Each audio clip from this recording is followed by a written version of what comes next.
Nang matapos ang speech ni Bianca, nakita ko siyang paalis ng ballroom.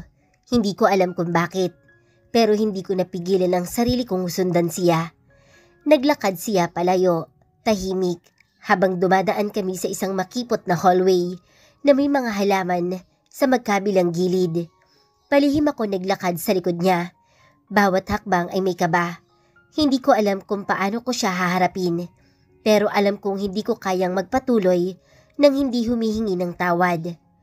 Hanggang sa umabot kami sa isang garden, tahimik at walang tao. Maliwanag ang buwan at naririnig ko ang huni ng mga kuliglig. Doon, huminto si Bianca sa gitna ng hardin. Tila ba nag-iisip. Sumandal siya sa isang malaking puno at huminga ng malalim. Para bang sobrang bigat ng kanyang nararamdaman. Kailangan niya magpahinga. Napagpasyahan ko lumabas mula sa aking pagtatago. Bianca, mahina akong tawag, ngunit sapat para mapalingon siya sa akin. Nagulat siya nang makita ko. Tila hindi inaasahan ang aking presensya. Ngunit bago pa siya makapagsalita, agad ako lumuhod sa harapan niya. Hindi ko na napigilan ang luha ko. Bianca, I'm sorry. I'm so sorry. Nakita ko ang gulat sa kanyang mga mata. Morgan, tumayo ka. Mahina niyang sabi, habang mabilis niya akong inaakay patayo. Pilit na hinahatak mula sa lupa. Pero hindi ko kayang tumayo. Hindi ko kayang bitawan ang bigat ng lahat ng ginawa ko sa kanya. Hindi. Bianca, hindi mo na iintindihan. Nasaktan kita. Sinaktan kita ng sobra. And I was wrong. Lahat ginawa ko. Lahat ng sinabi ko. I can't forgive myself. Hindi ko na mapigilan. Niyakap ko siya ng mahigpit. Hinawakan ko siya na para bang mawawala ulit siya sa akin. Namiss na kita, Bianca. Sobra. Nararamdaman ko ang init ng kanyang katawan habang yakap ko siya. Para bang sa ilang sandali, lahat ng sakit at galit ay nawala. Sa isang iglap, sinuklian niya ang yakap ko. Mahigpit din siyang yumakap, para bang noon pa niya hinihintay ang yakap na iyon. Ramdam ko ang tibok ng puso niya, sabay sa tibok ng puso ko. Sa mga sandaling iyon, parang nawala ang lahat ng galit at pagsisisi. Si Bianca, ang babaeng minahal ko noon, ay nasa mga bisig ko ulit. Bianca, patawarin mo ako. Hindi ko alam kung paano ako nakarating sa puntong ito. Pero lahat na nangyari, lahat ng ginawa ko, nagsisisi ako. Nanginginig ang boses ko habang sinasabi ko ang mga salitang iyon. Bakit, Morgan? Tanong niya, ngunit hindi ito tanong ng galit. Ito'y tanong ng pagkalito ng sakit. Bakit mo ako sinaktan ng ganito? Hindi ko alam ang isasagot ko. Dahil naniwala ako sa mga maling bagay, dahil sa galit, sa pride. Pero Bianca, mula sa simula, ikaw lang ang mahal ko. Pero hindi ko iyon pinakinggan. Mas pinili kong saktan ka kaysa sa intindihin ka. Tumigil siya saglit, parang iniisip ang mga sinabi ko. Tapos huminga siya ng malalim. Morgan, may dapat kang malaman, sabi niya habang bahagyang kumala sa yakap ko. Anong ibig mong sabihin? Tanong ko, naguguluhan. Simula pa lang, Morgan, lahat ng nangyari, lahat ng pinakita ko sa'yo, it wasn't the real me. Nakatitig siya sa mga mata ko at ramdam ko ang bigat ng bawat sandaling lumalabas sa bibig niya. Nagpanggap akong mahirap. I pretend to be someone else. Pumasok ako sa kumpanya mo bilang sekretarya. Not because I needed a job, but because I wanted to prove something to myself. I need to know if I could survive without the name of Morales. And I fell in love with you, Morgan, without you knowing who I really was. Napatulala ako. Hindi ko alam kung paano tatanggapin ang mga narinig ko.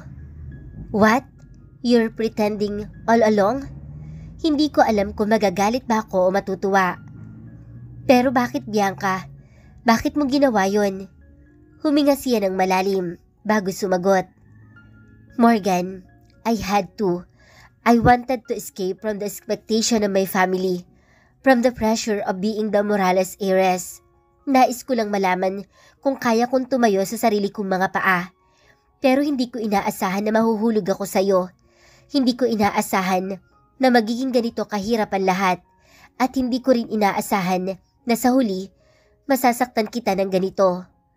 Sa mga sandaling iyon, lahat ng galit ko ay napawi. Hindi ako galit sa kanya. Hindi ako galit dahil hindi siya nagsabi ng totoo. Galit ako sa sarili ko dahil sinaktan ko ang babaeng minahal ko ng buo. Hindi ko alam, Bianca. Hindi ko alam na ganito ang pinagdaanan mo. Pero alam mo ba, hindi ako galit. Galit ako sa sarili ko dahil ako ang may kasalanan. Sinaktan kita. Hindi kita pinaniwalaan. Lumapit ako muli sa kanya. Hinawakan ang kanyang mga kamay. Bianca, I don't care who you really are. Heiress ka man sa isang malaking kumpanya o hindi, it doesn't matter to me. Ang mahalaga sa akin ay ikaw. And now that I know the truth, mas lalo ako nagsisisi na pinakawalan kita. Tahimik lang siya. Tumutulo ang mga luha sa kanyang mga mata. Morgan, mahal kita. Pero hindi ko alam kung kaya ko pang pagkatiwalaan ka ulit. Mahal din kita, Bianca. At gagawin ko ang lahat para patunayan sa'yo na hindi kita sasaktan ulit. Kahit gaano katagal, kahit ano pa ang kailangan kong gawin, I'll win you back. Nagkatitigan kami, parehong puno ng emosyon. Parang kaming dalawang taong nagtagpo ulit sa gitna ng isang bagyo. Pilit na pinagtatama ang aming mga sirang bahagi ng aming relasyon. At sa mga sandaling iyon, kahit hindi pa malinaw ang magiging bukas, alam kong handa akong gawin ang lahat para buuin muli ang nasirang pagmamahala namin ni Bianca. Tahimik kaming nakatayo sa ilalim ng mga bituin na para bang ang mundo ay tumigil sa pag-ikot para bigyan kami ng pagkakataon na magsimula muli. Bianca POV. Habang ako'y nakaupo sa bench sa ilalim ng malamig na buwan, hindi ko inaasahan na susundan ako ni Morgan. Ang bawat hakbang niya ay tila nag-uukit ng mga alaalang sabik na muling magbabalik. Habang nakatingin ako sa mga bituin, sa aking isipan ay naglalaro ang mga pangyayari mula sa nakaraan. Ang saya, ang sakit, ang mga pangarap na tila nawasak. Umupo siya sa tabi ko. Ang kanyang presensya ay nagbigay sa akin ng takot at saya sa parehong pagkakataon. Ang puso ko ay nag-aalab at sa bawat tibok, nararamdaman ko ang aking galit at hinanakit ay unti-unting napapawi. Morgan, I don't know what to say. Sagot ko. Ang dami na nating pinagdaanan and it hurts to think na naabot tayo sa ganitong sitwasyon. I know I hurt you, sabi niya. Ang boses ay puno ng pagsisisi. But I swear, I never meant to. I let my pride and my family dictate how I treated you. I thought I was doing the right thing, but all I did was push you away. Tumayo ako at tiningnan siya. Hinahanap ang tamang salita para ipahayag ang nararamdaman ko. Morgan, mahal pa rin kita. Hindi ko maitatanggi iyon.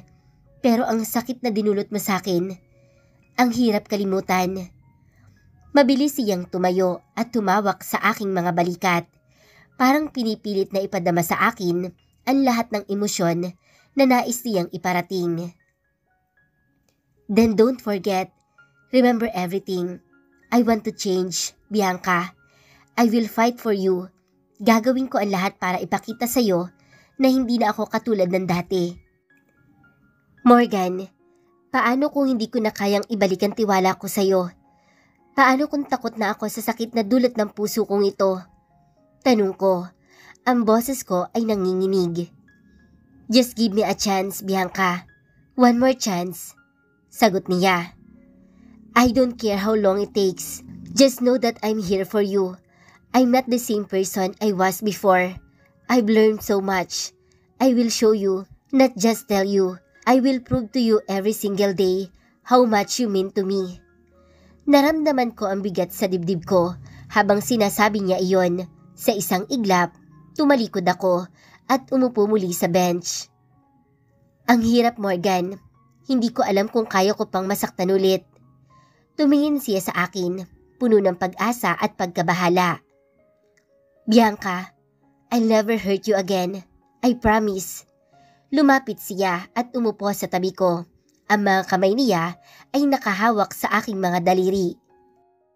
I may not deserve your forgiveness, but I'm begging for it. I want to be better for you. I want us to be better. Nang makita ko ang mga luha sa kanyang mga mata, parang nag-uumapaw ang puso ko sa awa at pagmamahal. Morgan, hindi ko na kaya maging masaya sa ibang tao kundi ikaw. Ikaw ang una at huli kong minahal. Habang unti-unting bumabalik ang mga damdamin, lumapit ako sa kanya. Ang puso ko ay nag-aalab ng pag-asa. Patawarin mo ako, Bianca. Sabi niya, habang dahan-dahan niyang pinunasan ang mga luha sa aking mga mata. I never wanted to lose you. I was so scared of letting you in, of letting you see the real me. Pero hindi ko na kayang ipagkait pa ang pagmamahal ko sa'yo. You're my everything. Morgan, napahinto ako. Napakatamis ang kanyang mga salita. Hindi ko na kayang labanan ang nararamdaman ko. Ang pagmamahal ko sa kanya ay tila muling umusbong mula sa mga labi ng aking nakaraan. Mahal kita, sagot ko. Ang puso ko ay naglalakbay sa bawat salitang bumubula. Pinapatawad na kita, Morgan, pero dapat mong ipakita ang totoo mong sarili sa akin. I want to believe in you again. Pagkatapos ng mga salitang iyon, hindi na ako makapagpigil. Yumakap ako sa kanya ng mahigpit. Sa mga bisig niya, naramdaman ko ligtas ako. Parang wala nang ibang makakapagpawasak sa ating pagmamahalan. I want us to start over. Aniya, habang kami nagkayakapan. We can do this together. Starting over, pabulong kong sagot. That sounds perfect. At sa mga sandaling iyon, naramdaman ko ang pag-asa na muling bumangon sa gitna ng aking pagdududa. Nais naming bumalik sa simula, ngunit mas matatag at mas buo. Nang bitawan ko siya, nakita kong nakangiti siya. Ang kanyang mga mata ay puno ng pag-asa. I'll do whatever it takes, Bianca. I swear. Nagkatinginan kami at sa mga sandaling iyon, ang takot at pangamba ay tila naglaho. Napalitan ng bagong simoy ng pag-ibig at pagkakataon. Together, we'll face whatever comes our way. Sagot ko. Ang puso ko ay kumikilos sa pag-asa at pagkasabik. Hindi ko alam kung ano ang hinaharap para sa amin. Ngunit sa pagkakataong ito, handa na akong buksan ang aking puso para sa kanya. Mula sa pangyayaring iyon, nagbago ang lahat para kay Bianca at Morgan. Ang kanilang relasyon ay nag-iba mula sa mga bagyo na nakaraan patungo sa mas maaliwalas na hinaharap. Tulad ng isang lumang aklat na muling binuksan, bawat pahina ng kanilang kwento ay unti-unting napuno ng bagong mga alaala. Mga alaala ng pag-ibig, pangunawa at muling pagtanggap. Isang magandang umaga sa loob ng 3 buwan pagkatapos ng kanilang muling pagkikita.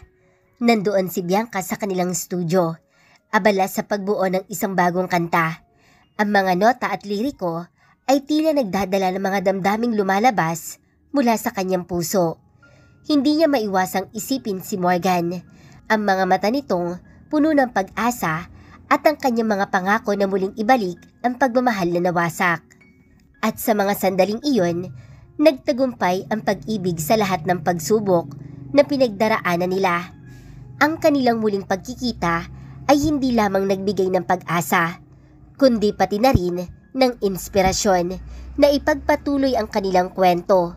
Isang kwento na puno ng pag-ibig, pagkakaunawaan at isang magandang hinaharap na sabay nilang tatahakin. Tila ang mundo ay huminto sa kanilang harapan, habang ang mga bituin ay sumasayaw sa kalangitan, nagiging saksi sa bagong simula ng kanilang pagmamahalan. Muling binuo ni na Morgan at Bianca ang kanilang samahan. Puno ng tiwala, pagsasamahan, at walang mga lihim. Ang bawat araw ay nagiging mas espesyal. Punong-puno ng mga alaala na tila nagpapalakas sa kanilang ugnayan. Sa paglipas sa mga linggo, napagtanto ni Bianca na ang pagmamahal na ito ay hindi lamang basta pag-ibig. Ito ay isang mas malalim na koneksyon, puno ng respeto at pag-unawa. Isang Sabado ng umaga, nagpasya silang magdaos ng isang intimate na brunch sa kanilang paboritong cafe. Ang liwanag ng araw ay sumisikat sa bintana at habang umiinom sila ng kanilang mga inumin, nagkwentuhan sila tungkol sa kanilang mga pangarap at plano para sa hinaharap. "You know, I want to do more charity work," sabi ni Bianca, nakatingin sa mga tao sa labas ng cafe. "Gusto kong gamitin ang boses ko sa mga nangangailangan." Si Morgan, nakikinig ng mabuti, umayo sa kanyang upuan at tumingin sa kanya. "That's a great idea, Bianca. You have a platform and I know you can inspire many people." Sa mga salitang iyon, naramdaman ni Bianca ang init sa kanyang puso.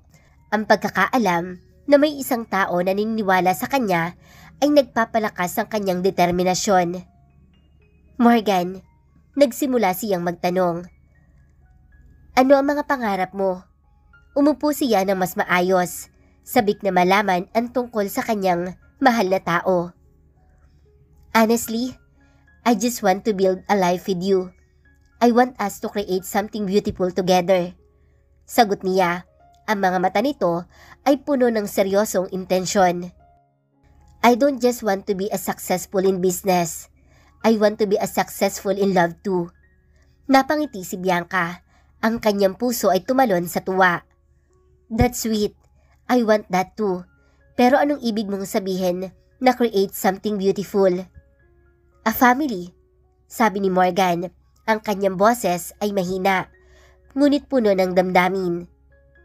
"I can see us together, maybe a few years down the line, with kids running around, a home filled with the laughter and love." Sa mga salitang iyon, parang may lukso sa puso ni Bianca. Ang ideya ng pagkakaroon ng pamilya kasama si Morgan ay tila isang pangarap na unti-unting nagiging totoo. "Wow, that sounds wonderful. I never thought about it soon. Pero why not? I mean, I want to share my life with you." Nang sumunod na sandali, nakilala ni Bianca ang lihim ng kanilang koneksyon. Isang malalim na pangunawa at pagtanggap sa isa't isa. Habang kumakain sila, ang bawat tanong at sagot ay puno ng respeto at pagmamahal.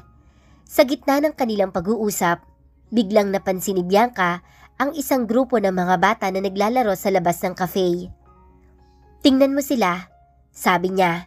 Ang kanyang mga mata ay nagliliyab sa saya. "They're so carefree.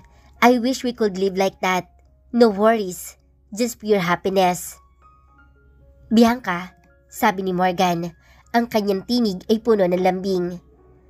"We can create that happiness. You know, we just have to keep trusting each other. Walang takot, walang lihim." "Exactly," sang-ayon niya. "Minsan nga iniisip ko, ang hirap bumangon mula sa pagkakamali. Pero with you, it feels so much easier." Umiling siya.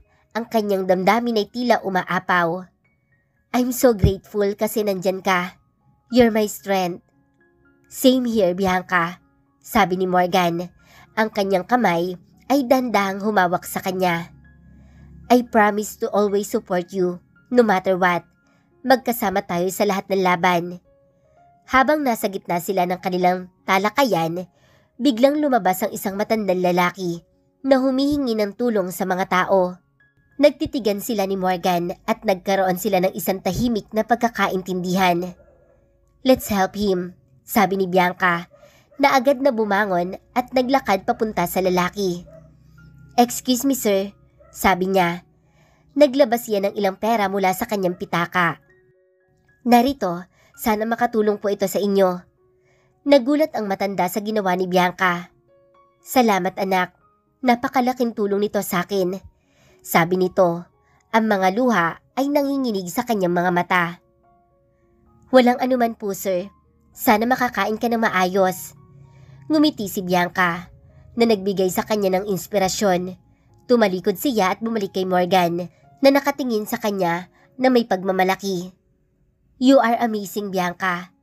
Seeing you help others just show how big your heart is.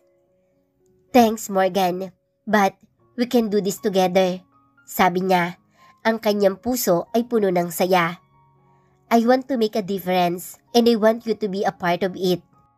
Habang naglalakad sila pa uwi, nagdesisyon silang magplano para sa kanilang hinaharap.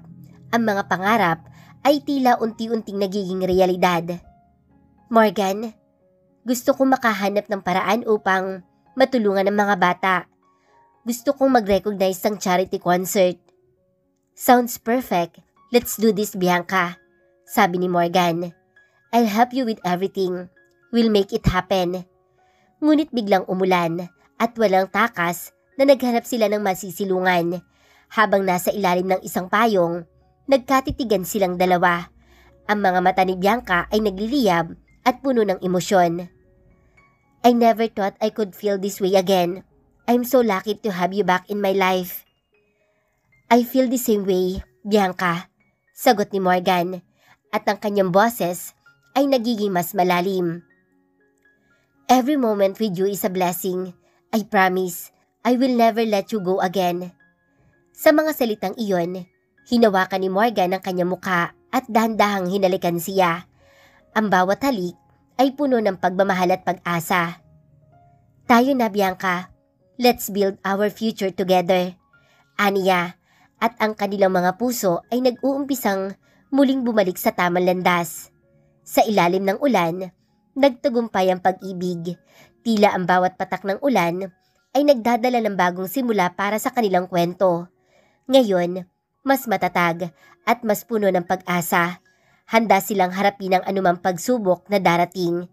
Dahil sa pagmamahal ng kanilang pinagsaluhan, walang imposibleng hindi nila makamtan.